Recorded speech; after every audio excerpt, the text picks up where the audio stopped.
right, welcome everybody to the comic panel. I'm Cody, I'm Jacob. And I'm Shawenta.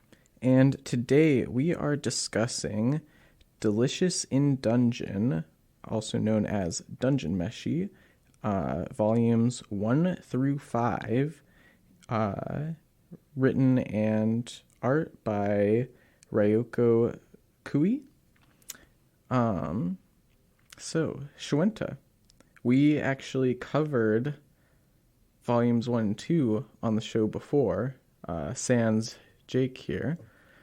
Do you want to tell us a little bit about why you chose to have us read more of it, and what we, summary of what happens, what the first volumes are about, and then what happens after that? So let's talk about the plot for a moment. Yeah. I mean, the general premise, a group of adventurers are defeated by a red dragon, and despite losing party members and dwindling supplies, they have to venture back into the dungeon to rescue a party member who was eaten by the dragon. And so last time we read the first two volumes, started getting to the adventure. I wanted us to get to meeting the red dragon, uh, and fighting it, in air quotations, accomplishing their goal. Mm-hmm. I mean, they do, sort of. Everything goes perfectly. That's all we're saying. Just fight the red dragon. It's that easy. Um, so yeah, we, continuing it. So yeah, if you want to give this series a try, just get to volume 4. Get some real juicy stuff. I mean, s- that's not the longest I've ever had to give something before it got good. But in the meantime, I mean, the series is a lot of comedy. It almost feels like slice of life at first because it's sort of just venturing into the dungeon, getting to know the characters. We have Laios, the leader of the group. He is a human. I would consider him like a knight slash fighter. He wears armor and has a sword. And then they have Chilchuck, the halfling, who is kind of like their rogue, hunting for traps, and Marcel, the elf, who's their remaining spellcaster. And the character they're trying to rescue is Laos's sister, Phelan, who's been eaten by the dragon. And one of the first things that they run into is that they kind of lost to the dragon because they were hungry. They just weren't equipped at the time. They weren't taking care of themselves. Maybe they didn't have enough money to buy the proper rations. And so this time around, they're on even slimmer supplies. So they decide to give a try at eating monsters in the dungeon, which Laos, who has an extreme interest in monsters, already has that one book, like, what's it called? Dungeon Gourmet Guide. Mm-hmm. So he's just been waiting to start eating monsters. He really appreciates monsters and everything about them, so the next logical step is to start eating them, much to, like, the rest of his party members' disdain. And so right away they meet Senshi, a dwarf who seems to have been living in the dungeon for a while, and he introduces them to how he prepares monsters, what he's learned, through experience. And so getting to prepare little dishes. And as the first volume, I would say, they get to defeat the basilisk. They help those novice adventurers picking mandrakes. Right. It's a lot of like team building stuff, I would say. Like Marcel learns that you can't learn everything from a book. Sometimes there's more practical ways of dealing with stuff.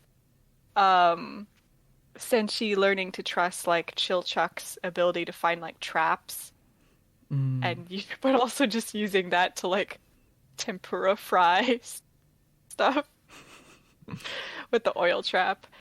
Um, Volume 2 starts to get into like they start going deeper into the dungeon. They meet they meet the golems that Senshi kind of uses as farms. You know, he tills the land. He knows where their little paper controller is. Oh, like the cores, wherever those are. Yeah, the core of the golem, so he's able to like deactivate them to some extent, till the land, plant some new produce, harvest the produce that was already there, and then replant the core and just let them go. And so, really showing how he lives in coexistence with the dungeon along the same extent, using the harvest to barter with the orcs that they meet.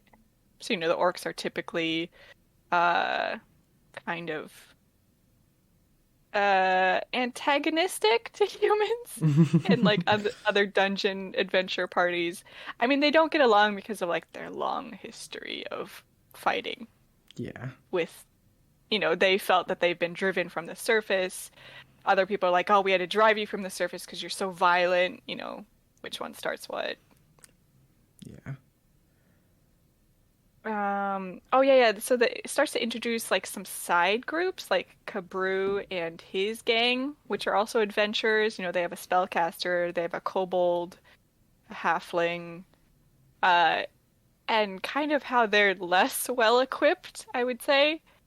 They fall victim to like treasure insects, and they're constantly having to deal with like corpse retrievers, I would say. Those guys who like the whole way they make money is going through the dungeon and like taking money off of your dead body, reviving you, and then charging you more money for reviving you because you can't technically die in the dungeon.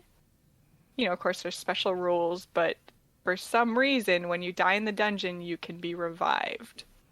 Which is unique to the dungeon area.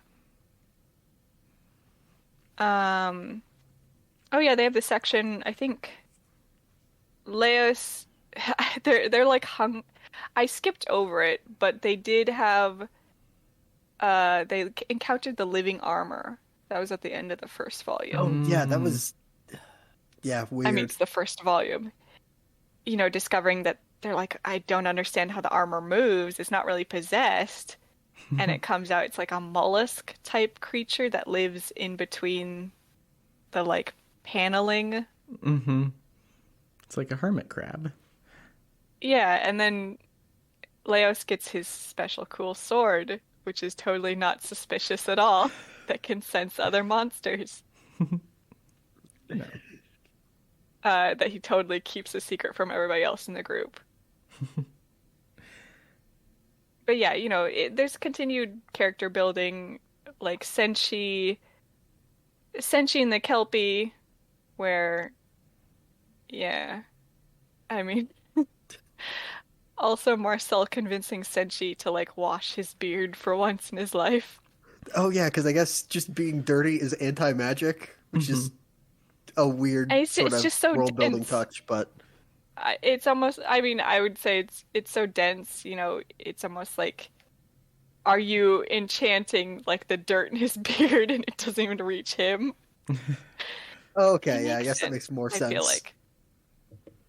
I don't know, I It's guess not it is, totally I never explained. thought about that before. Oh yeah, so the haunted painting. The one where it's so the whole thing with the dungeon is it's within the Golden Kingdom, this kind of timeless castle which nobody seems to inhabit anymore. It's very mysterious and all that. And Laios gets the weird idea when he's hungry the one day that he should go in one of the like haunted paintings and try eating food in one of them. So he just Mario 64s himself into a painting. Actually, several paintings. Yes, he tries it more than once because he feels like, oh, it's a little too awkward to do it right now. This is someone else's food. So he gets to witness the birth of the future king is one of the paintings he goes into. And then a later one he goes into is the death of the king. the prince is grown up a little bit and the king dies by like suspicious poisoning.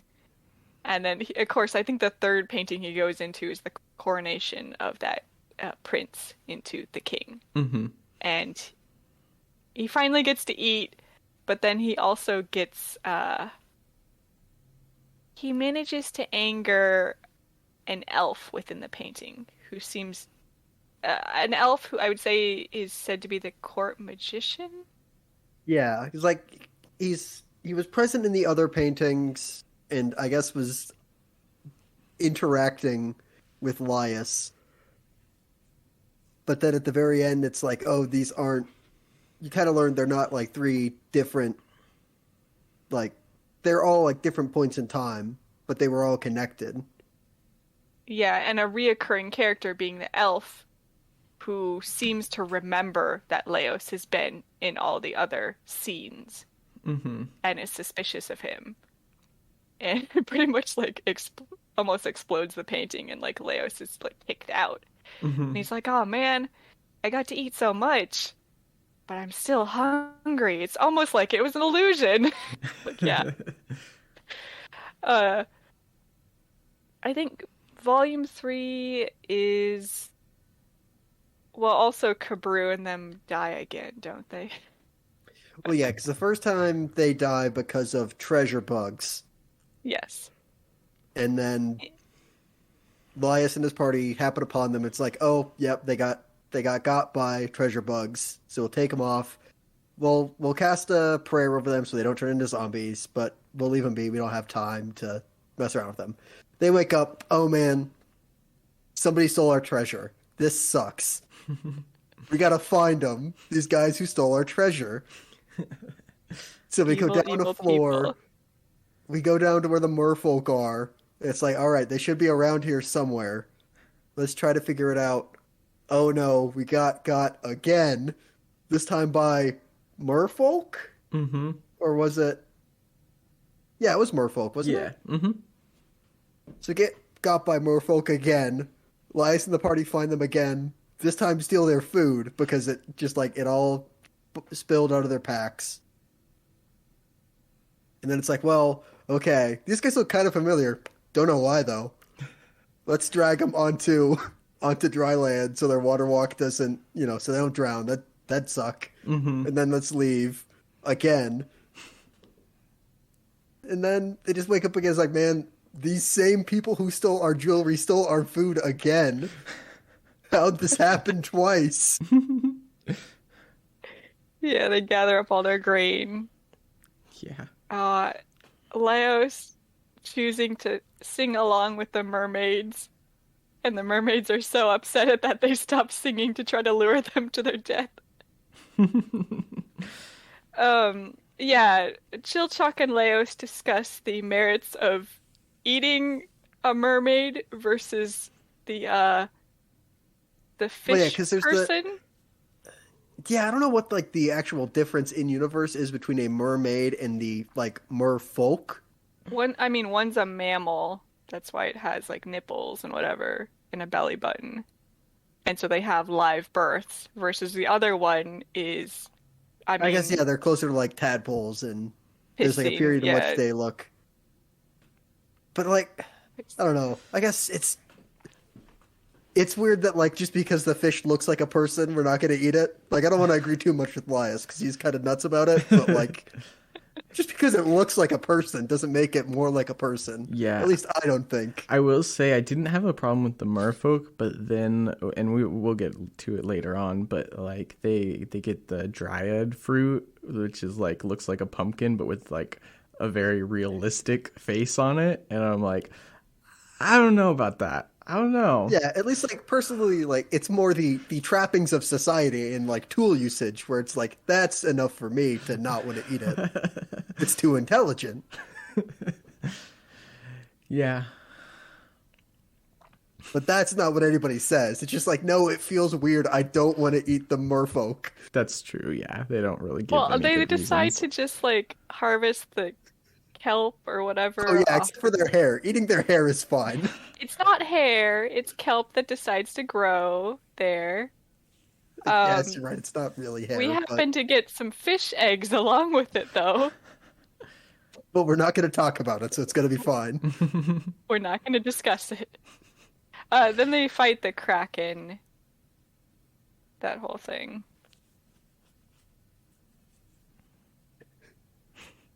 Yeah, fight the Kraken, and then Oh after my the god, the Kraken... parasites. Oh yeah. Yeah, that was weird.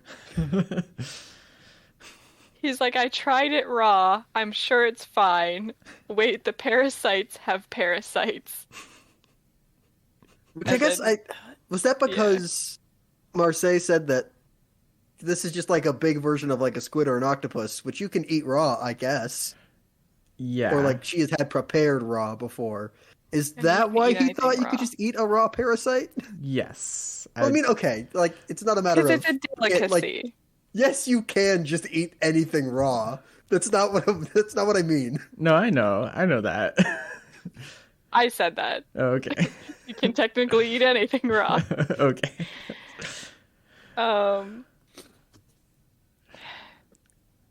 I think, yeah. I think he was just a little too excited. I tried a little bit raw and it had a mild flavor. You know, it's fine. It's already dead. So yeah, Laios gets a parasite from the parasite and ends up with a really bad stomach ache. Gosh. It's like honestly like a pretty good like kind of the best option for eating a parasite raw. It's just like you kind of have like a poor case of food poisoning for like a night. Yeah, he is kind of lucky that it wasn't like, tapeworm, like it's just gonna like keep on, going. Yeah, I thought we were gonna get like a weird magic tapeworm. It gives you special powers. I mean, it would sort of be like the magic worm that's in his sword at this point.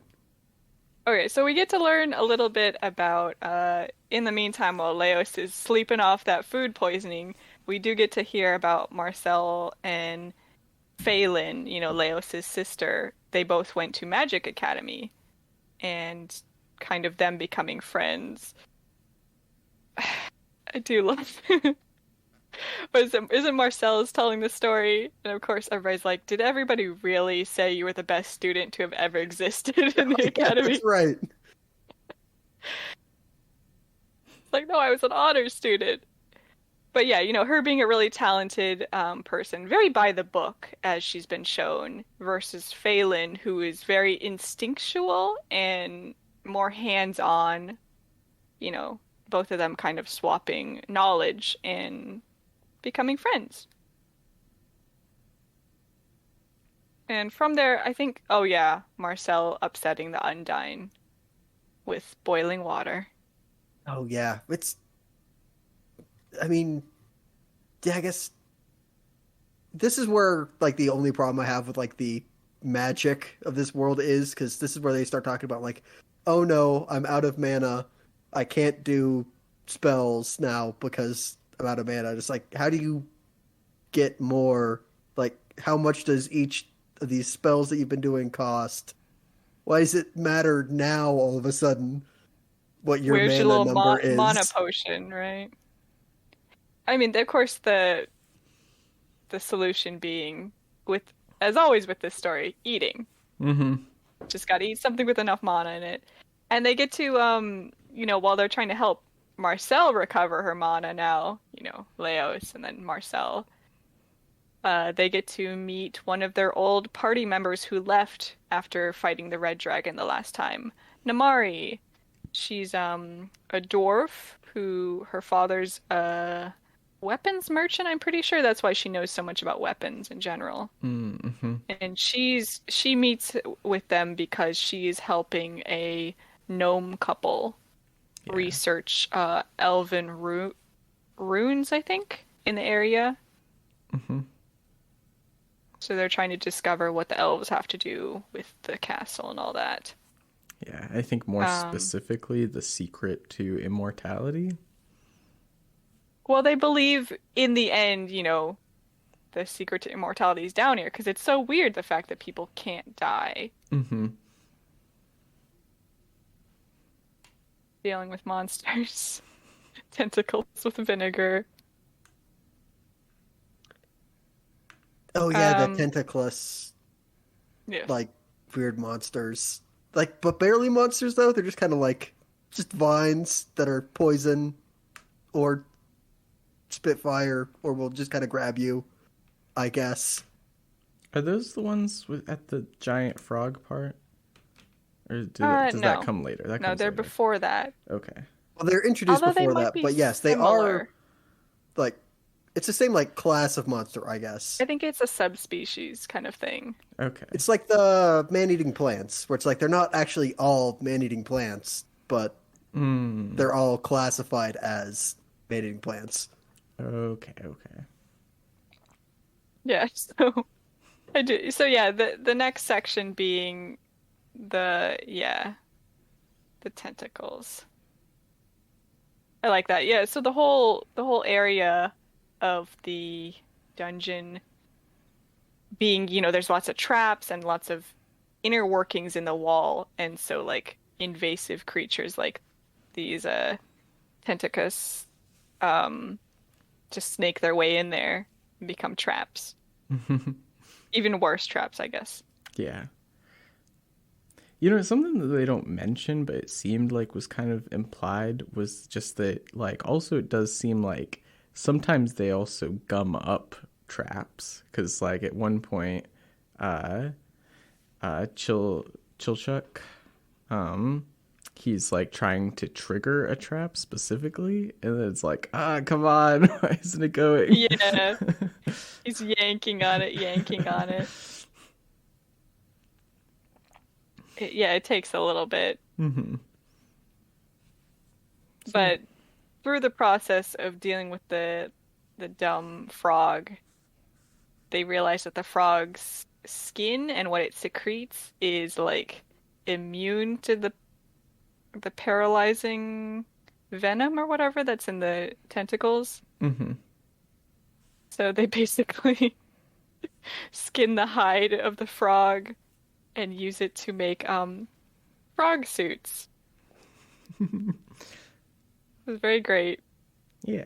Yeah, they're like, we're about to fight the red dragon. We got this information from the orcs on where it is. We promised we'd get rid of it for them.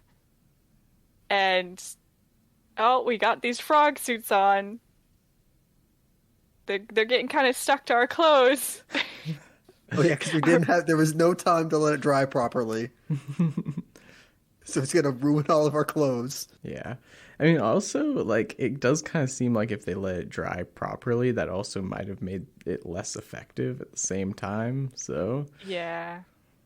That's what they end up realizing, the fact that it's not the skin, it's what it's secreting mm-hmm. that's all over the skin. Yeah. What they need is One of the the things orc. we get a little lore section when the gnome couple, the gnome researchers, they leave. They leave the group with Namari and two other characters, and they go back and are talking to the governor of the island above the dungeon. He presides over the island, and a lot of, trade and resources come from the dungeon. So, the island kind of depends on the dungeon. Mm-hmm. And that's where the whole concept of, if we solve what's going on with this dungeon and the secrets behind it, it might have, immortality somewhere in there. That's the section where they talk about if you lose more than 1/13 of your body or get carbonized, the resurrection success rate plummets. Mm-hmm. If you get petrified and you lose part of yourself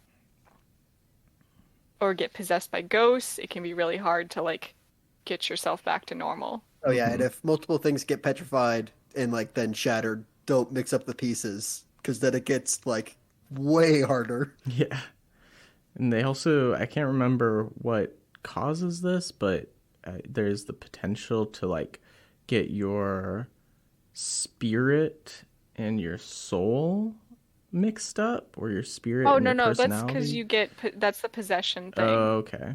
where you get the spirit of whoever possessed you getting mixed up with your soul, it's hard to extract it. Okay. Yeah, getting possessed by ghosts and turning into ghouls. Gotcha. Yeah. I mean, even Marcel kind of discusses whether souls really exist. You know, they're not super sure about it. A lot of them feel it's true. And then, so, cutting back to Laios and the group, they realized the red dragon came through here recently, and also they were hoping to come down there when the red dragon, the red dragon wakes up only like once a month is what it's been said, but they get the feeling from like all the damage being done in the town, the abandoned ghost town that they come into. They get the feeling that the red dragon hasn't been sleeping. It's extra hard to defeat, It's been up and it's cranky. So they end up using the structure of the area to their advantage, trying to collapse buildings onto the red dragon while distracting it so that they can reach the single, vital point of it underneath the neck. Right. And the fact that they are trying to get it to use up all of its fire breath before it gets to like any straight sections where it can really use it properly and actually cook them.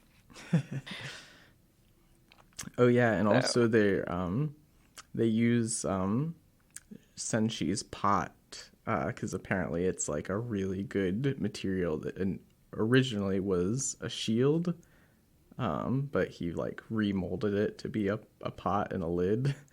Oh yeah, it's made of like adamantine or something. Yeah. Which I love it. He's like, I don't need a shield. He's like, yeah, what do I need a shield for? I need a cooking pot and lid. Yeah.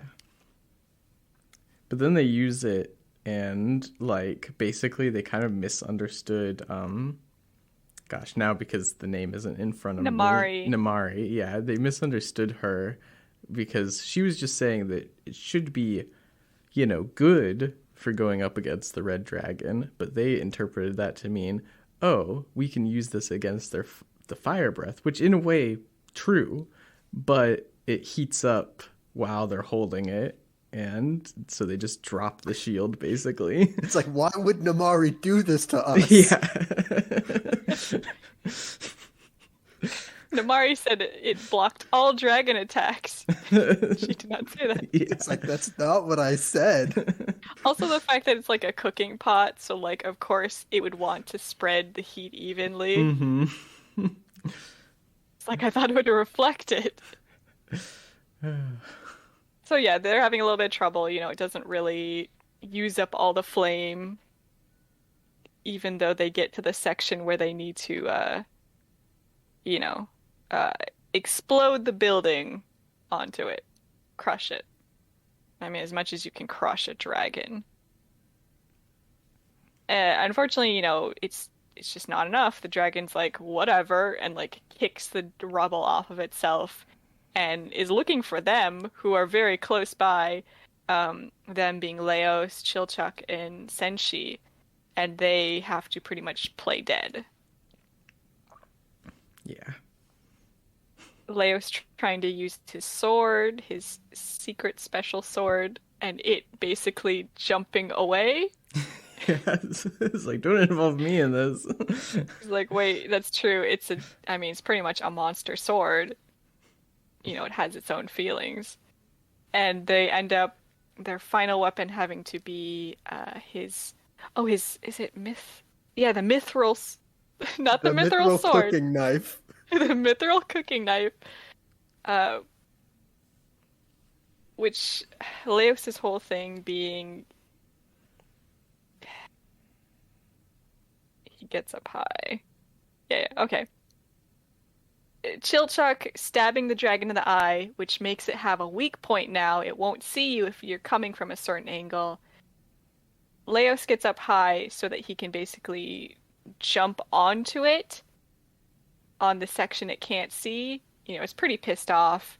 It grabs him by the leg. That's fine. Just gonna hang by the leg and stab the dragon in the throat. Which I did like that it is like there is a explicit weak point for the dragon. It's like right where the scales meet, there's like a weird soft spot under its jaw. That's where you have to get. Mm-hmm. Now just get to it. The Yeah. dragon is Yeah. very tall. Mm-hmm. Kind of Yeah. harkens back to them having to face the Kraken too, which was a little bit difficult for them, and the point Yeah. right between Oh yeah, the they eyes. like they shot it pretty hard in what they thought was the head, but was, the very bony structure Mm-hmm. top section. Yeah. Yeah, they pretty much cutting open the dragon's stomach to try to get to Phelan and finding a human skull and a bunch of warg bones. And, they're like, we can't really do this without the whole body, right? And Marcel's like, actually, my specialty is ancient magic, including, like, resurrecting someone from the dead, I guess? Yeah. Possibly stuff that may be forbidden if we talk about it literally anywhere else. Yeah, you probably go to prison forever. Yeah. Yeah, elf prison forever even. Not even like human prison. Yeah, Weird elf what is prison. the joke they make? They'll lock you up and then forget that you're there because it's totally a short amount of time for them. Also, just, when you're reading the story originally, I think it's really easy to go, oh, they die, they can get back up, whatever. But the fact that that's only special to the dungeon, so the idea of Marcel being able to resurrect someone completely from the dead Mm-hmm. is very crazy. Yeah. Basically, she kind of has the secret that the gnome couple is looking for in the dungeon, more or less. Like most healing magic, it requires like meat and blood. It's like, yeah, they use like goat or pork if they can't get like the whole body. And then like it's fine, but like you can't get the required amount down to like the 5th or 4th level of the dungeon that they're on. So what are we gonna do? Giant dead dragon nearby. But there's also the part where it's like, okay, well, we have 3 skeletons here worth of bones. We have to figure out whose bones are whose, so we don't try to resurrect Phelan with like warg ribs or something. So it's Yeah, like let's, separating her from the wargs. which I'm gonna say they were probably a little too positive about. Like everybody was having a very good time learning about like warg and human anatomy Yeah. while I mean, picking through the bones of your dead sister. Okay, well, it's successful. Everything's fine. Totally fine. Phelan's back. Mission a success. Senshi is planning on starting a fire so he can cook some dragon meat Yeah. right next to the dragon. They have to stop him, and luckily Phelan automatically does like a protection spell without even thinking about it, because starting a fire near the dragon ignites its fuel area, I would say. Which I mean, yeah, of course it does. yeah. Yes. Which he then decides to use like an oven. Just like putting in a slab of pizza into the dragon belly. It's not pizza, but yeah. Yeah. I I guess think they it call is. it pizza bread. Mm-hmm. Okay, yeah. It literally is pizza. Onion flatbread. Mm-hmm. Pizza. It is essentially pizza. Like it's They just didn't want to, like, get some people from Naples angry. So, Volume 5 being, they've saved Phelan, except kinda not. Yeah, it somewhat, turns out there may be some issues when you reconstitute a body with something from the dungeon, and yeah, whoever owns the dungeon is still out there. yeah, so we get to meet that elf from the mysterious paintings again, except it looks like they got a special book and they're calling all their dungeon creatures back, including Phelan. Mm-hmm. Hmm. Um, yeah, pretty much. Is it even? Yeah, Phelan's not even really herself anymore, personality-wise. Laios gets knocked out, Marcel gets knocked out, and they kind of get saved by the orcs, a new group of orcs who are semi-related to the previous group that they met. Yeah, because it's the chief's sister that they're dealing with, right? Mm-hmm. Yeah, yeah, the chief's sister, and she's the chief of this area. But yeah, I mean, they're kind of saved by them, but not really, because there's that weird ghost that just pushes them through a hole in the wall. I mean, because Phelan was so nice to the ghost, I feel like, earlier. Yeah. I'm not I sure mean, I But I realized mean, that. like, I guess, yeah, the only problem with that is, like, the orcs were willing to kill them until they learned, like, they were there because of the chief. we promised to kill the red dragon, and she's like, I love the orc being like, my big brother was smart. He told us never to touch the red dragon. Oh, yeah, we were never going to do anything about that. I'm glad he got somebody else to. Yeah, because it puts a target on your back, basically, if you do it and live. Yeah, the mad sorcerer's after you. Yeah, so Chilchek spends most of the chapter trying to decide to lie to Marcel and Leos and convince them to run away. Because he really, this is getting a little too deep. We did what we were supposed to, right? Even if it kind of didn't work out. Yeah, because, like, I mean, yeah, in Phelan, or Fallen, she, like, is now essentially recaptured. Like, she's alive, but, is not with them, and they don't know where she is, other than with the mad sorcerer.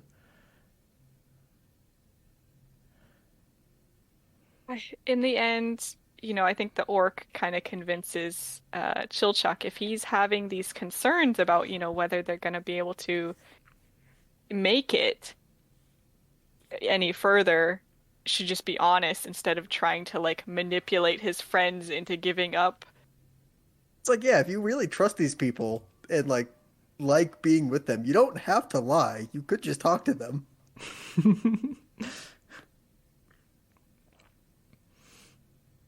Meanwhile, we get to see Kabru and them, brought back to life again by the gnome couple. This happened earlier, but we get to see it now. And they take on what looks like fishmen. Comes out it's an illusion by the same corpse retrievers from earlier who brought them back for money. They're just trying to take advantage of the situation and convince them to kill each other by using an illusion that they're they're fishmen, turning on your team kind of thing. Mm-hmm. And the illusion gets broken. They're like, sorry about that. It's just business. Yeah, and then they're all like, "Oh, well, this is actually like kind of like a big law. Like you could get in like big trouble for doing this if we like turn you in." And then they're like, "Well, What if we gave you money?" yeah." And they're like, sure. And then Kabru and his team just kill them all. Yeah. And what is it? Dump their money and take their food because we're not the same as them. Mm-hmm.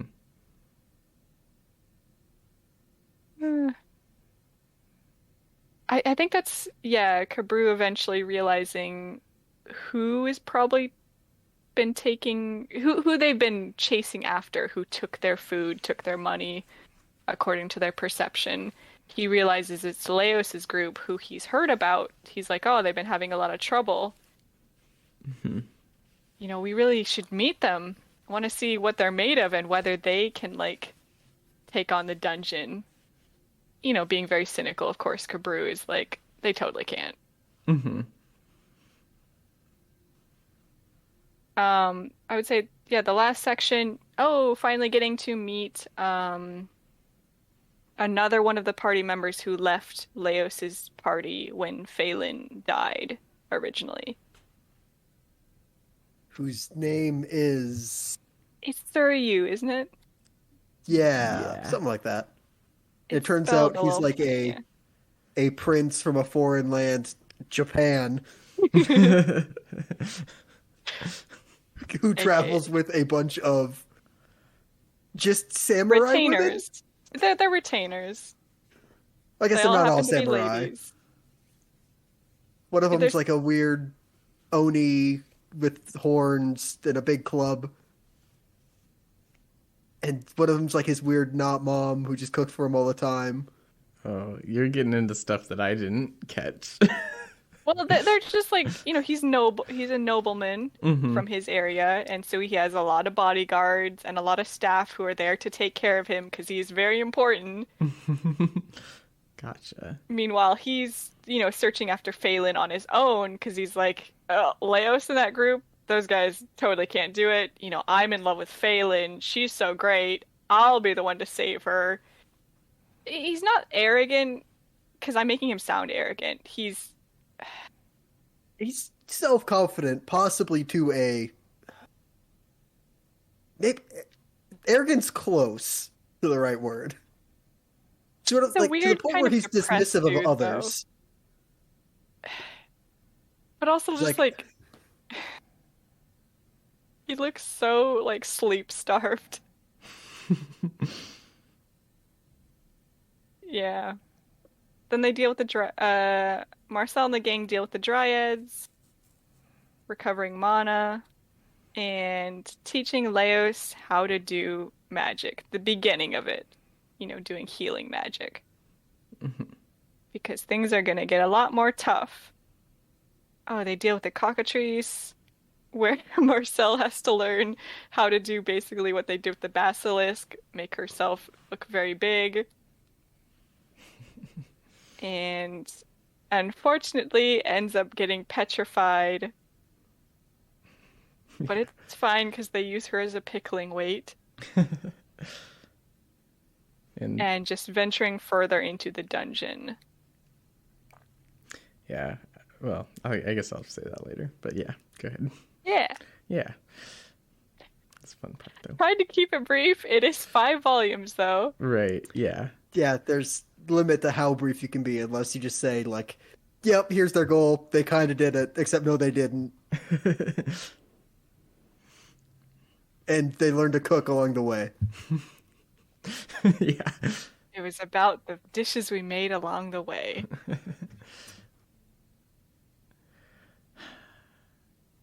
Man, you think they'll get You to wanna cook get the into- sorcerer?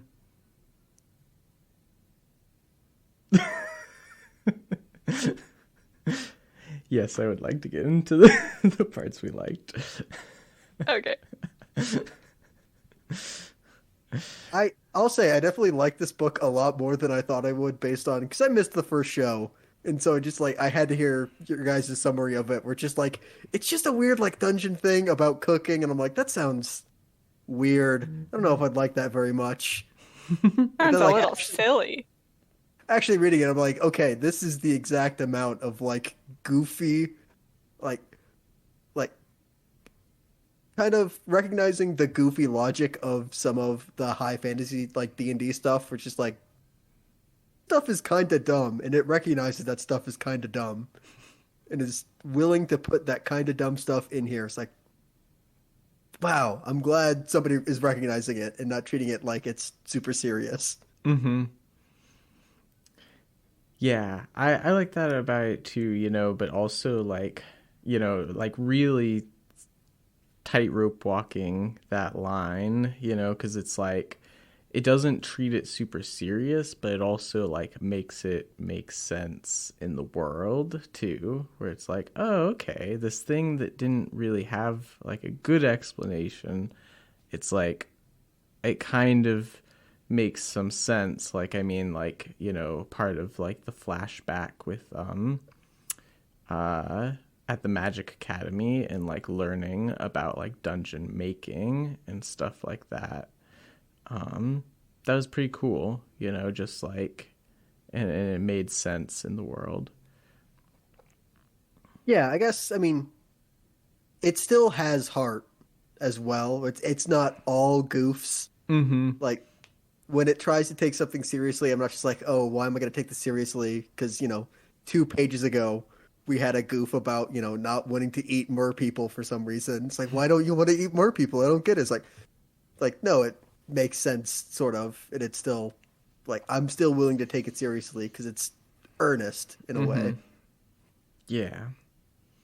I would say along the same lines is probably the biggest thing that I kind of like about it, and I find myself liking this about a lot of stories, is the characters, the setting, the situation can be summarized in a very stereotypical way, kind of like how Jake was like heard about it was like, oh, D&D, dungeons, add in some food. And like all the characters on the surface can seem very much like, oh, Marcel, uptight bookworm, you know, chill chuck kind of rogue that is too practical for his own good, etc. Mm-hmm. But then if you let the story, if you give the story a chance, it definitely shows you more and more about them so that it's not just a stereotype, right? Like Yeah. they're easy to summarize, but you realize that, yeah, you know, they have more depth to them. Mm-hmm. It's one of those stories really where it can kind of trick you in that way, but in a very pleasant way, I would say. Like, yeah, it's goofy comedy, and then it's like, wait, actually, there's plot. There's plot. We've been tricking you. Yeah, I like that a lot in stories where you're like, yeah, this is pleasant to read. Maybe I'll continue a little bit more, and you're like, oh, I've been tricked into reading a gripping story. This is serious. Yeah. Yeah. No, I can definitely get behind that. And it's like, you know, they use some of those like stereotypes to like, you know, I think fast track a little bit more of the depth of the characters and the depth of the world. You know, it's like, yeah, these things are true about these people and these places, but then there's more. Similar to that, like the layers of the world building. I think you were kind of saying that, Cody, where it's like it's a small thing, and you're like, okay, you know, you kind of explained it, and then later on they'll explain it even more, and you're like, oh, this builds on the foundation.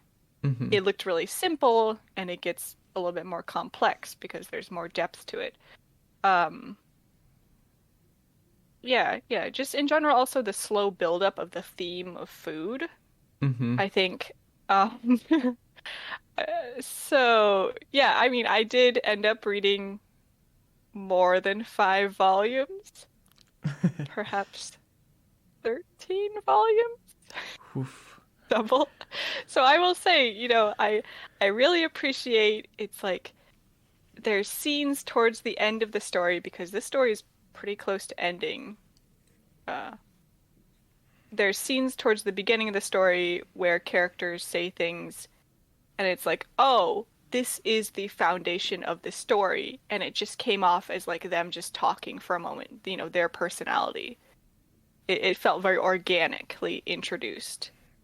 Um, I would say that like one of the first things Senshi says is like, you know, as explorers into this dungeon, you need to take care of yourself. You know, food, that's what food is about, you know, learning to feed yourself properly, learning to, you know, exercise and sleep properly. That's the core. Like, you can't get rid of that. Mm-hmm. Yeah, definitely. And like, yeah, there's like kind of also the theme of like that works into that of like, you know, not taking the easy way out, you know, and like, you know, him also kind of realizing that magic isn't always about convenience, but oftentimes it is. But if you can, through hard work, create something that works well for you, then that's kind of like the way to do anything. Yeah, knowing your limitations and when to just take care of yourself properly. Yeah. Sometimes you need magic. Mm-hmm. Being stubborn and trying to do it always the hard way isn't always the healthy thing. Right.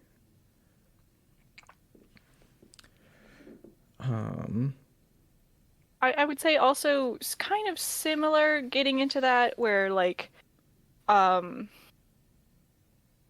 I would say a lot of the characters I feel like have man, this getting into later. I feel like they all have valid motivations. Like Mm-hmm. characters don't feel bad for the sake of being bad. They're doing what is beneficial for them. No, I can definitely see that in, just having read the 5 volumes. Like, I mean, granted, I guess, like, I'm not sure that I've been introduced to anybody that I'd, like, specifically call bad. Like, there is, like, a little bit of, like, misguided motivation of, what'd you say his name was? Kablu? Brew? Yeah. Kabru, yeah. Kabru. But also I see, that his group, truly believes in his ability to lead and like, do good, and they misunderstand the situation with Laios's party, and what they've done. And Yeah, they're not like, oh, they're just not a certain way for no reason. mhm. Kabru is like, they're obviously manipulative and two-faced. I'm so glad it's being exposed because we need people who are made of strong, material to lead this dungeon. Right. We can't just let anybody win. Mhm. Um, just also like I mean, we already discussed this a little bit. The humor plus like grim circumstances. Like you said, it's like such a tightrope to be like, oh, frog suits. Aren't these silly? And then be like, just gonna bring back someone from the dead. Yeah. It's going to go against the natural nature of the universe. Uh, yeah, and like even at that part, like I think it's after it happens, but it's like Chilchuck, I think, like basically calls her like a dark elf, and then like appears behind him though, like Who are you calling a dark elf? yeah. uh, But yeah, but when it really wants to, like the moments with Phelan being kind of out of control of her own body. She clearly remembers everybody. She's kind of acting like how we've been told she would act. mhm. And yet it's so creepy the moment of her just like waking up in the middle of the night, Yeah. just like leaving. But I mean, based on what we've learned about her, that doesn't seem like completely outside the realm of what she would do. But you can tell that it's a weird moment, right? Like there's dark shading, only her Yeah, eyes are illuminated. Yeah. I guess that's true. Yeah. Yeah. So yeah, it's a little subjective. A lot of these are double-edged swords. Too much of it just might not work for some people. Mhm. Yeah. I can't. I love the theme of food and nurturing yourself and too much food and too much consumption and too little. So interesting. Yeah. Yeah, I do think that it's like it really is kind of, it has just like a tightness to it. There's the one section, I think it's the one where they're discussing, yeah, they're discussing the dungeon as if the dungeon was a magical digestive Oh, system. right, And right, the little thing right. of like, Right, then what's the yeah. dungeon eating? Just joking around, guys. Yeah. And yeah, I think I initially interpreted that scene as like the three of them kind of laughing together, but I actually realized that it's mostly Laios who's laughing at his own joke, and Chilchuck and Senshi are like actually kind of like about it. I mean, it kind of, yeah, like a dungeon feeds off of people coming into it. hmm Yeah, but it Oh my also God. Oh my God. Community, can't be alone, interconnection. hmm Can't close off the dungeon because it'll die on its own. It needs people to continuously come in. No man is an island.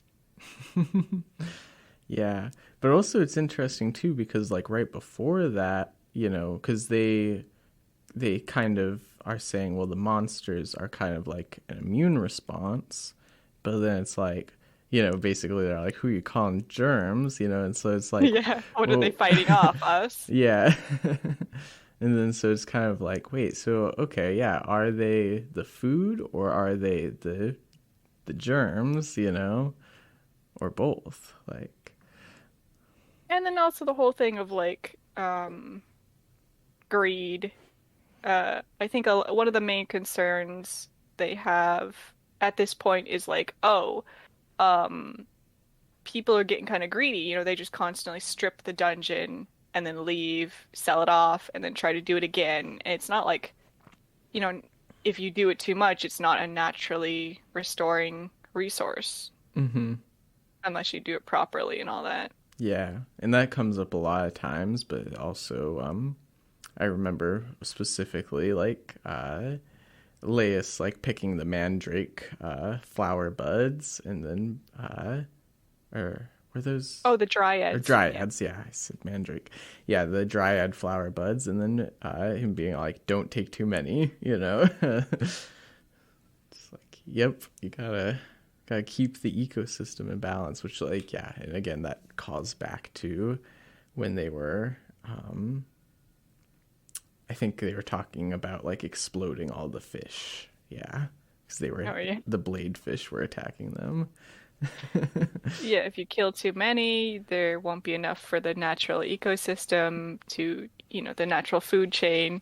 And they're like, kind of weird that there's not a lot of medium-sized monsters. And that's when they end up with fighting the Kraken, Mm-hmm.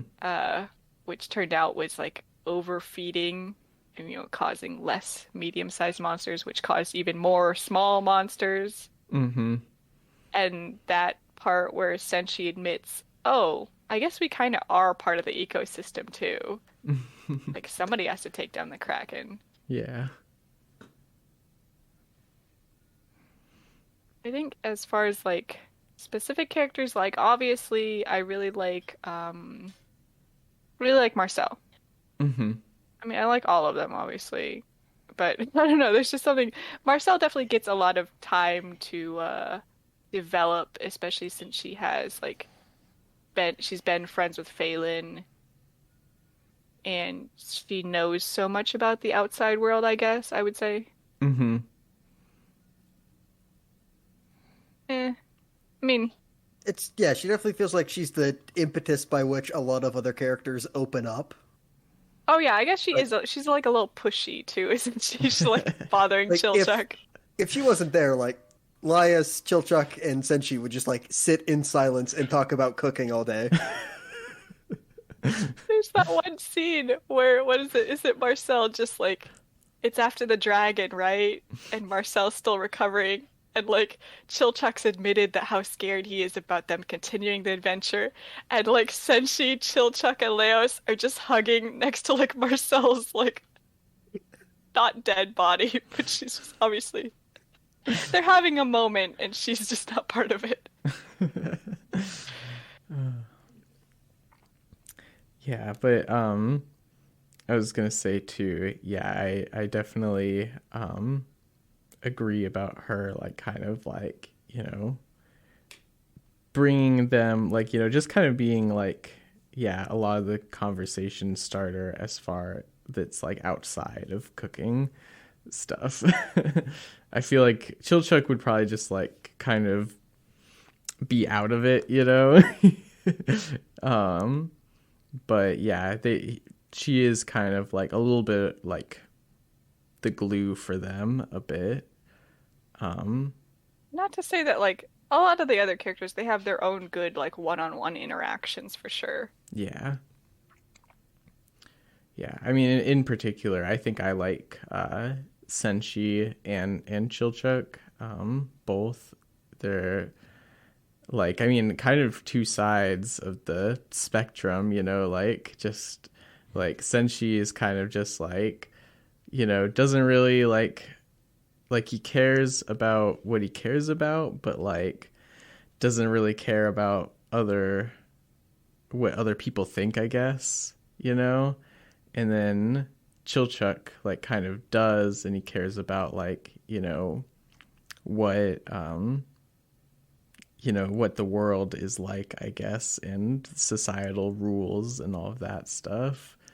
But he definitely still sticks to like his speciality, Mm-hmm. kind of like how Senshi does. That's true. Yeah, I guess in that way they are the same. We're still butt heads, of course. Yeah. Of course. But yeah, and I like too that it's like all throughout, they're always, everybody except for I think Laios is like, how old are these people again? I can't remember. And like, also, what are their lifespans? So like, what does that mean? Are they young? Are they old? It was a funny reoccurring joke that I liked because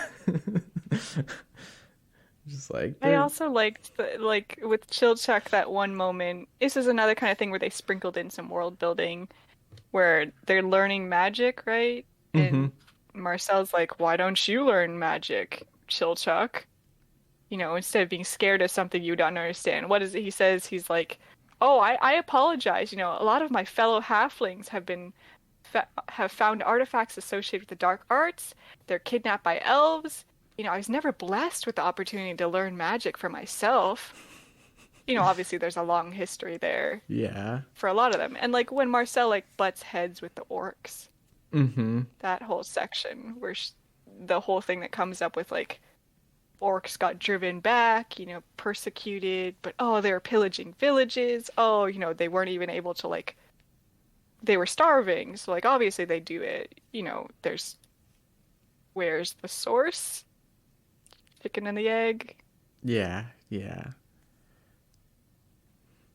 And that even like, I feel like they get into that a little bit later, slightly. They kind of just like casually drop some history when the gnome couple is talking to the governor too. Yeah, the elves. The elves are looking to swoop in on the dungeon, and they're worried, it's because of like, then they'll get all the riches, and then they'll have more power, and that'll cause trouble with the dwarves. The dwarves who used to be on this island. I don't think it comes out till much later where it's like, the dwarves owned half the island and the elves owned half the island, and they were just duking it out for the island. They talked about that, yeah. Okay, yeah. I don't remember when things happen sometimes. But yeah, there's a lot of little tidbits of history like that where I'm like, makes sense. And they don't even have to like explain like what's going on another continent. Like everything about this island is very deep. There's a lot going on here, even though like I think none of the characters are from this island. Mm-hmm. They're from somewhere else. They've come to this island for potential money making, and I guess in Laios's case, monsters. Yeah. It is really interesting to me too that it's like, because the goal, the broad goal for the story is finding Fallen, whether in the dragon's belly or with the sorcerer, there's like kind of this like lurking question of, well, wait, why, Laios, why are you trying to do this? Like you said, like, is it just monsters? Because like the big reward is supposed to be you get control of the kingdom, basically. And so it's like, what does that get to mean? And like, what would you do with that, And he's like, kind of just like, I don't know. I haven't thought about it. There are several times where somebody talks to Laios, is like, what is your plan for doing this? And just like, to always lay out the most general idea possible. And it's like, let's figure it out. Don't even worry about it. We'll figure it out along the way. Yeah. But I mean, I guess it always works out, so you can't be mad. Yeah. Yeah, I really like how Laios' character gets developed later on. Do we want to go into what we don't like? Yeah, I'm fine with that. I mean, so along those lines, I do feel certain characters kind of get to shine, and sometimes other characters get pushed to the side. I know, I don't know. So like it's kind of that thing of where like some characters, seem like stereotypes at first. We get to learn a little bit more about them. But there's so many characters. Like there are a lot are they of characters. all going to get their like day in the spotlight? Mm-hmm. Probably not.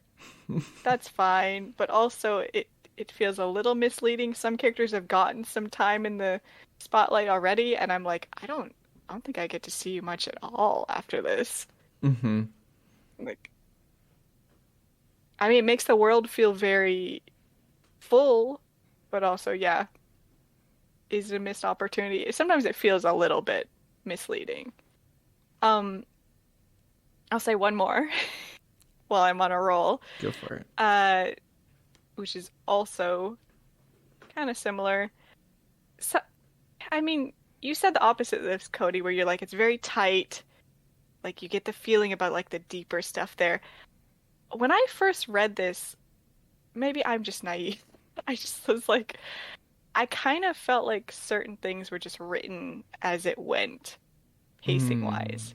Because of, like, the fact that, like, we're at like volume 5 and like important characters to the story haven't been introduced yet until like volume 9 or whatever.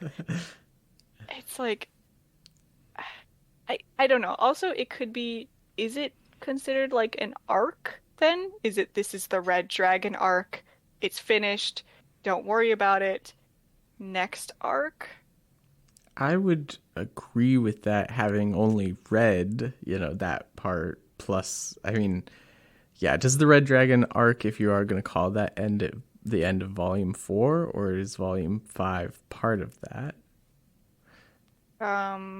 I guess whenever, yeah, it would be the end of Volume 4, because then the moment Phelan like leaves at the beginning of Volume 5. Yeah, then yeah, I would agree that it's probably arcs. Again, having not read other arcs, to kind of differentiate and get that feeling, but. So also, I mean, you were saying, I think you mentioned this before we started recording, but you were saying along those lines where you were like, man, it's a lot of plot happening. When are they going to get back to cooking? Yeah. Yeah, no, that's definitely something that like, I mean, and granted, I can tell that it was a bit of, if I had stretched out my own pace in reading a little bit more, it might have been a little bit more comfortable. But yeah, especially the 5th volume, it just felt like we're just going to drop a lot of exposition on what's going on, in other areas. And then as soon as we got back to, the group and what they, usually do, finding a monster and cooking it, then I was back on board. But like, that isn't to say that I don't like the bigger lore and, as the story builds. It's just that sometimes it feels like a drag. I mean, yeah, it's definitely hard There balance. were some ports where it's like, yeah, okay, I get it. Like plot is happening, but like, when are you gonna talk to me about making omelets again? Yeah, yeah. I get the same sense sometimes where, like, a lot of it was very monster of the week kind of thing. We're going to Hmm. deal with this, we're going to figure out how it works, and then we're going to cook it. Yes. Um, but, obviously getting more into the plot stuff's really interesting. Hmm. And so when you kind of, like, I feel like later on, I think it was like probably volume 9 or 8, maybe even 10, where it's like lots of plot, lots of plot. Oh my God, new important characters are being introduced. And it was like monster of the week. I was like, wait, we're back to this? Yeah, yeah, I could see that. And kind of going back to what you were saying before, but related, that like, yeah, I would say that like it is tight thematically and like with all of its ideas, but yeah, it isn't necessarily tight on its pacing, like you said. It is kind of a little bit sporadic and like throwing in, but I think that like it knows all of the major plot points that need to happen for the story, and it knows all like what the story is supposed to be about throughout, and like how that ties into like the way that magic works, and the way that the politics work and all of that stuff. That all feels knit together, but the pacing is like, and that's not to say that like the pacing is bad throughout, but sometimes it's like, why are we doing this now? And this much. And I think we discussed it, obviously the story's released monthly. It's serialized monthly, I think. Hmm. So like, well, that, if getting this each month, that's a bounty. Yeah. But yeah, trying to read it 5 volumes in one, like we always do. It's like, well, we're gonna stop and talk about the lore now Yeah. over food. Hmm. There is a lot of talking. There's a lot of discussion. I mean, obviously, I mentioned I enjoy it. I enjoyed them like talking about other characters and like their perception of each other. Um, and I already said I kind of like how simplistic in some ways, like the solutions to problems can be. Just Hmm. have a good meal. Just share a good meal with them. They hate you, but have a meal. Everything Hmm. will be fine. It's very pleasant how it can be naive in that way. Like stakes aren't going to get too crazy, right? But also that can come off as being like, well, stakes aren't going to get too crazy, so whatever. Mm-hmm. Because I Yeah. will say stakes get kind of crazy. Hmm. It's Yeah. There it does kind of have like a balance that doesn't feel as good of like with the stakes, because it's like, for instance, like I was like, oh no, Laios like lost his leg in the dragon's mouth, and then I was like, oh, it's okay. But then it was also like, is it okay? It's really itchy. you know so just how yeah. healing magic is. Yeah, I mean, I said it already. It's some very intense situations. It's gonna have a meal. That's all Hmm. you need. And like that's very pleasant in some ways, Yeah. but a double-edged sword, Hmm. Definitely. it's a little silly. Oh yeah, speaking of swords, I got like, I don't know. I won't say that I was confused by the monster sword. I do think that like, I skipped over the volumes that I had already read. Like I think I read the end of volume 2 over again, but at that point he already had the sword. But Yes. um but I understood, that the sword was alive, and all of that. It was kind of the resolution of that plot line. It just kind of felt a little bit like rushed. Like, okay, now we know please don't keep secrets like that from us again. And he's like, yeah, okay, yeah, good point. And it just kind of all felt like I don't know, kind of in the same way Laios was like, oh, I meant to get rid of this thing and get a different weapon, but that never happened. It kind of felt like the writer was like, I meant to like do something with this, but now I don't really want to. So I don't know if you felt the same way, but it just felt like weird that like it kept coming up and then it wasn't special or really that interesting. It was just like shrug. Oh, yeah, it just kind of I helped him say yet. find monsters sometimes, but Yet. at least for what you've read. Okay. I mean, that's one the of thing. those. I would say my least favorite chapters are probably the Living Armor one. Those two chapters, Living Armor 1 and Living Armor 2, is like, I think the end of Volume 1 or something. Mm-hmm. I don't know why. I just don't like them. I skip them often when rereading. I don't know. I kind of liked it because like it made the universe kind of make sense. Which is like, yeah, the monsters are all alive and like they're living things, except for these living armors, which even though they have living in them, aren't like a biological thing. It's just like it's magic that we don't understand, but it's fine. I liked that it came up with a reason that it's like, no, it's even though like it doesn't really make sense. It's just like, yeah, it's a colony of weird mollusk things that live And they in like armor. to move around like humans. Yeah. There's nothing wrong with the chapter. I just don't know why I don't like the chapter. So I usually skip it. It's probably just because it's such an early one that's kind of like, once you know the like resolution, it's not as engaging. I guess, yeah, in that case, that makes more sense, but Yeah. Can't really blame the story for that. But yeah, that's the thing again of like, the sword's kind of a pretty big thing, Okay. but it doesn't feel quite like it.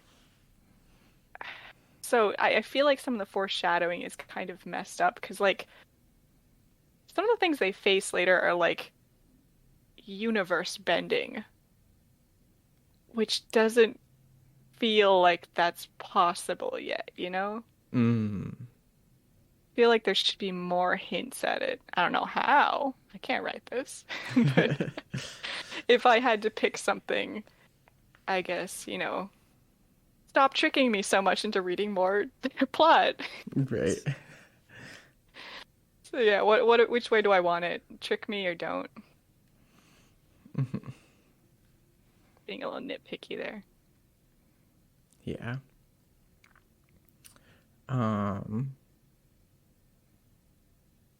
Yeah, also this one I'm a little bit like it's one of those things where I'm like, I'm not sure if I liked that, but I'm also not sure if like the obvious like solution would be better, if that makes sense. But basically like there's sometimes creatures that I wasn't like immediately familiar with from like just a fantasy context, and I'm like, I don't know if I'm just like ignorant to that existing or if you made it up for the story, but either way it's kind of weird, and I like kind of want more information, but I don't want that information to be boring, you know? So like I guess that's how I kind of felt about the Udine, the water spirit thing. Yeah, Undyne or whatever. Undyne, yeah. I was like, you guys are acting like this thing is just like as common as a mermaid, you know? But it's kind of weird. Like, I've never heard of that before. Yeah, I'm gonna be real. I was like, oh, like Undertale. so that's also what I thought. I was like, so that's where she gets her name from. Because, yeah, I'm pretty sure I've heard the word before. But also, same, where I was like, I don't get what this is. So I'm glad they explained later, where they're like, oh, it's just a little colony of sprites or something, water sprites. Mm-hmm. But I also was like, yeah, it's kind of similar where I was like, is this a thing? Do I not know about this? Yeah. Not to say that Undyne are real. Is this like some super common thing that like people are gonna make fun of me for not knowing? Yeah. I'm just like, is it like will-o-wisps except water ones? Hmm. I don't know. She angered the water spirits, and they happened to form little bubbles, I guess, Yeah. of themselves. Also, she angered them by putting Boiling boiling water. water. I'm like, that's still just water. Like, come on, guys. Like, It's Cody, are but moving very fast. you You would know? be pretty upset if somebody threw boiling human corpses at you. On fire. I guess. I I don't feel know. like I'd be pretty upset if that happened. It's not necessarily human corpses, it's just burning chunks of meat. Oh yeah, I mean, I'd still be upset. Even if it wasn't necessarily human meat, I'd still be upset. But yeah, I get that where it's like it is a little bit of the whole thing again of like it's very snappy. Dungeon Meshi's as you read it, it gets pretty much easier to read, I feel like. Gets almost smoother. Um, but of course that means like certain monsters suffer for it? Question mark? Not necessarily suffer, but they just don't get that much time. Yeah. And I mean, I don't think the dryads are gonna come up again. I don't, Mm. but it was fun to include them. Yeah. Yeah. That's a interesting point because, like, yeah, I think dryads are probably the last monster of Volume 5. I Oh believe. yeah, and they're not even that dangerous. It's just like they'll cause you to have hay fever. Yes. I mean, kind of Which I mean, sucks. like, it's bad, but like they were just fighting a dragon who could like burn you alive and then eat you. But I mean, also dryads, I guess Yeah. they're around. Yeah. I kind of hope that they come back or like something, kind of like I can't remember the two different names of the monsters that but the petrification part. Oh, cockatrice Yeah, and basilisk. and basilisk. Yeah, Yeah. yeah. I kind of hope that something like at least relates to the dryads where they're like, oh, it's like this, I like those callbacks and stuff like that. Yeah. Also, that does remind me quickly that that was something that I was really trying to remember. Like, I basically almost said something that I liked in the summary, and then I was like, oh, I'll hold on to that. And then I was like, I can't remember what it was. But I liked that they tried like 4 different things to help her get unpetrified, but like all at the same time. So they're like, I don't know. It could have been any of these things. One of them worked. Yeah, one of them worked though. Do you like the one where they're like, well, how long does it take to get humans unpetrified? Decade? Yeah. But elves are a little bit more like magically inclined, so it might be a few years. It'll probably be less than that, but who knows? It ended up taking 3 days. Miracle cure. They're just pasting like cucumbers on her. Yeah. Yeah. Well, Anyway, though, but yeah. I don't think there's anything else I specifically had a problem with in these volumes. Yeah. Yeah, pretty enjoyable overall. I talk about the art. Yeah. Yeah. I mean, I don't know what to say. It's good art. It's good, especially like for the story. Like if it had, maybe like more detail is probably the wrong word to use, but if it was like a lot more intense art, I don't think the goofs would work nearly as well. Mm-hmm. One thing I noticed when like rereading it is a lot of times they almost like don't draw that much of the face.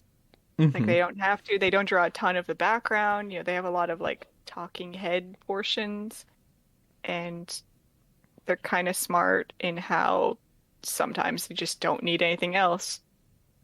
Just a person making a silly little face.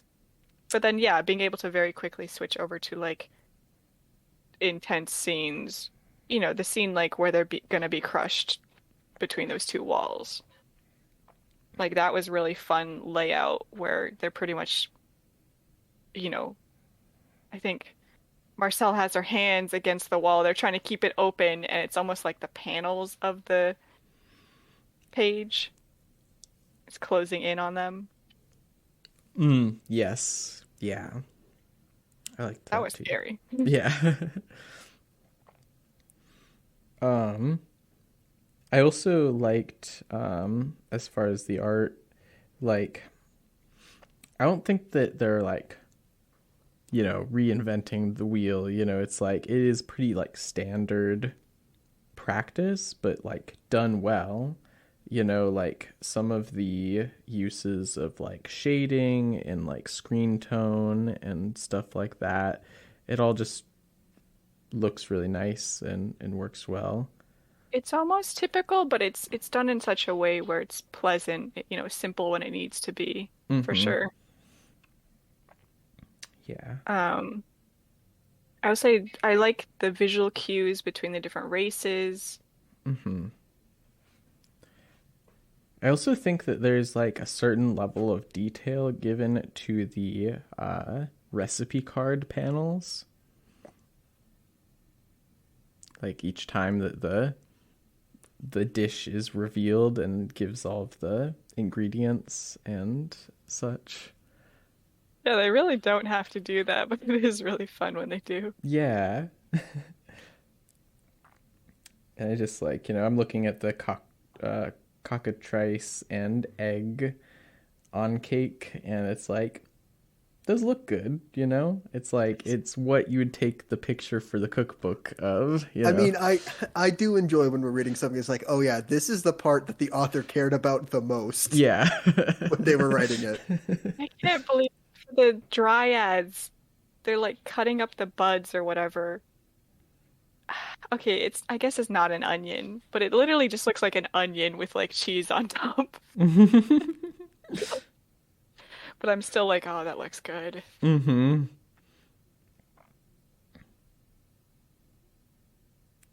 Yeah. Yeah, all of the food stuff always looks good. I'm like, I'd All eat the that. characters are cute Mm-hmm. a certain way. Yes. Yeah. I also, this is not as related to the art, but it also is connected to them being cute. The kobold, in the other group. Oh yeah, what if it's just a big dog? Yeah, he's just a big dog, and I'm like, I think in like at least D&D lore, I know that kobolds are usually lizards, but I'm like, I'm down for dog people. He's just very cute and fun. Yeah. I think we looked at some of the art books by this author, and some of them included like race swapped characters. They're like different races. Like, Mm. what if Laios was an elf and like the different characteristics that would kind of come with that? Mm-hmm. That was fun. I don't want to say they're perfectly good at it, but I do feel like most of the characters, they have such a big cast, but I can usually tell who is who Mm-hmm. with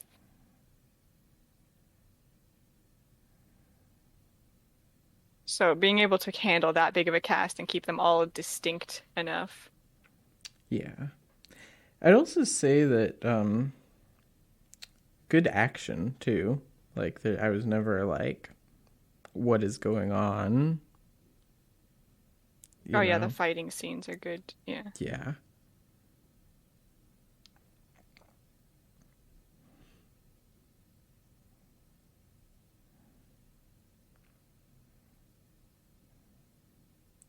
Yeah. Yeah, it's good. I like it. It's Mm-hmm. it's clear. I I like the use of visual humor as well, where Laius usually is like says something ridiculous and then just like the side eye from other characters. It's pretty good. I just want to say there's like an incredibly important scene in the finale where a character does something incredibly dumb but very important to winning the giant battle. And everybody goes, oh. It's just the one long page of reaction faces being like, I can't believe this happened. And I enjoyed it very much. Yeah, so just the fact that like it's just reaction faces sometimes, that's all they have. And I feel like with other series it can get kind of like characters are ragging on each other too much. It's like this isn't teasing anymore, is it? But Mm, they you know, this goes in like what I like about this series. You know, they're able to find a good balance. yeah, yeah, I agree. Like I mean, yeah, like going off of that too, like they they strike realism in their characters by like, just having them like, kind of like the way that they socialize, I guess, like I liked the part where Chilchuck's joke flops, Oh yeah, that's right. like he was like, yep, I get that. Like, my dirty joke didn't work. Yeah. Wrong audience. Mm-hmm. Yeah. So really, like, in such a fantastic world, it's like, okay, these like feel like, real people that, that stuff happens. They're able to express their full range of emotions. Yeah. Mm-hmm. Yeah. So, would you guys read more? I know you, both of your answers. Yeah. I did read a little farther ahead. Not as far as Shawenta, though. Because she Couldn't owns help all it. of it in print already. I actually don't own the last 3 volumes. I Oh, need it's them though.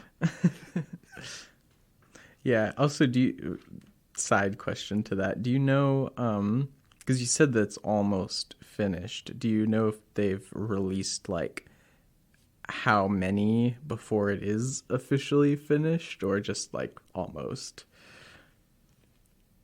I think they did, and I've forgotten the number. Okay. But, they're on chapter 92 now, so maybe we just need to make it an even 100. Okay. Yeah. Do a little Mob Psycho style. Mm-hmm. Yeah. Well, also the volumes are, I think, in multiples of 7, though. Yeah, it's like 5 or 7. Yeah, it must be more 7 because there was 35 chapters to get to the end of volume 5. So yeah, Mm-hmm. 7. Okay. Yeah. So I bet probably like 100 and... I'm bad at math. Never mind. I was going to say, we can't expose ourselves for being this bad at math. We got to stop. Yeah. But yeah, Cody, last time you said you liked the series and Yeah. you could see yourself continuing. Mm-hmm. Yeah, I think there'd definitely Continue be... despite the food kind of getting a little bit more sparse. Yeah, yeah. I would still like to continue it. I think that it'd probably be, like, if I'm being real with myself, like, it is the same situation that I was in before, where, like... Well, actually, really, I think what I said last time was that I think I am actually going to read more of this, just on my own. And I did not. But I wanted to, and I kept thinking about it. Even like after months passed, and I was like, I should still get back into Dungeon Meshi, and then you chose this and read more.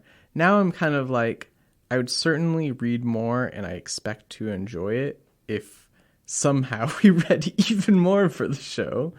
But I'm a little bit doubtful that I'm going to seek it out. And it's not just because of my past experience of not seeking it out, but I'm just kind of like, only maybe if I was like, had a craving for it, I guess. Might But have burnt you out a little bit. yeah, I think I'm a little bit burnt out on it. I don't know. I guess since it is close to finishing up, and I'm not saying we would do this, but have we ever done like a whole series retrospective? I don't think so. Other than things that are very self-contained, like a single volume story. Are we gonna make Talon read 92 chapters? Like I said, I'm not saying that's what we're gonna do, or if we ever were to do a whole series retrospective, we'd start with this. Mm-hmm. But I mean, there's worse stuff we could do a whole series retrospective on. Certainly, We should do Akira. Just saying. I've seen the movie, but I mean, You're ready to read all 12 books then? Omnibuses, by the way. Ugh. oh jeez, Jeez, yeah. so would there be like 36 like individual like trades at that point?